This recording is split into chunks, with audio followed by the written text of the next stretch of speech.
135.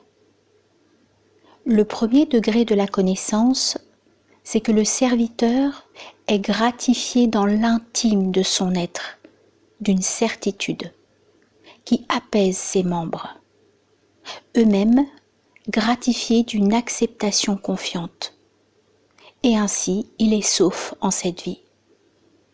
Et par la gratification de la vie du cœur, il est assuré de la victoire en la vie dernière. Sahl ibn Abdallah, cité dans Kalabadi, Kitab al-Ta'aruf li Madhhab Ahl al-Tasawuf. 136. Fréquentez les repentants, car ils ont les cœurs les plus sensibles. Omar ibn al-Khattab. 137. Il arrive au serviteur de commettre le péché et de ne cesser de le regretter jusqu'à ce qu'il entre au paradis. Iblis dira alors : si seulement je ne l'avais pas fait tomber dans le péché. Abu Hamid al-Ghazali, dans le livre du repentir, Kitab al-Tawba. Un jour, un riche négociant, étant venu trouver Rabi'a al-Adawiya, vit que sa maison tombait en ruine. Il lui donna 1000 pièces d'or et lui fit présent d'une maison en bon état. Rabi'a s'y rendit et n'y fut pas plutôt installée que, voyant les peintures de cette maison, elle se laissa absorber dans leur contemplation. Aussitôt, rendant à ce marchand les 1000 pièces d'or et la maison, elle lui dit : « Je crains que mon cœur ne s'attache à cette maison et qu'il ne me soit plus possible de m'occuper des œuvres de l'autre monde. Mon seul désir est de me consacrer au service du Seigneur très haut. » Farid ad-Din Attar, dans Tazkirat al-Awliya, le mémorial des saints. 139.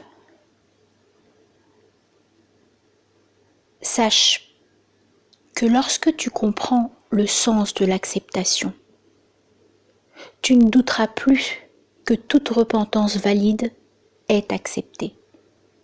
En effet, ceux qui voient avec la lumière du discernement et qui puisent dans les lumières du Coran savent que tout cœur saint est agréé auprès d'Allah, qu'il jouit de la félicité dans la vie future du voisinage d'Allah, qu'il soit exalté avec son œil impérissable.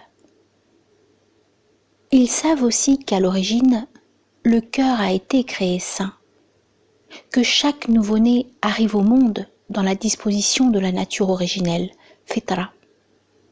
Mais il rate ce caractère saint à cause du trouble qui gagne sa face en raison de la poussière des péchés et de leurs ténèbres.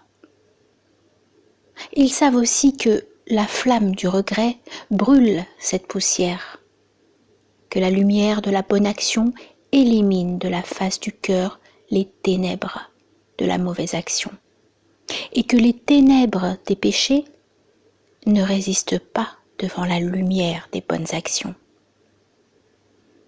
Au même titre que l'obscurité de la nuit ne résiste pas à la lumière du jour, ou plutôt au même titre que le trouble de la saleté ne résiste pas à la blancheur du savon. Ainsi, de même que le roi n'accepte pas l'habit sale comme tenue, de même Allah, qu'il soit exalté, n'accepte pas le voisinage d'un cœur obscur. De même également que l'utilisation du vêtement dans les travaux dégradants le salit, et que son lavage avec le savon et l'eau chaude le nettoie certainement, de même, l'utilisation du cœur dans les plaisirs le détruit, et son lavage avec l'eau des larmes et la chaleur des regrets le nettoie et le purifie. Ainsi, tout cœur purifié est acceptable, de même que tout vêtement propre est acceptable. Donc il t'incline d'assurer la purification et l'épuration. Quant à l'acceptation, elle est donnée et assurée par le décret éternel qu'on ne peut contrarier. C'est ce qui est appelé réussite heureuse, falah, dans la parole divine, heureux celui qui le purifie. Sourate Ash-Shams, le soleil, verset 9. Abu Hamid al-Ghazali, le livre du repentir, Kitab at-Tawbah.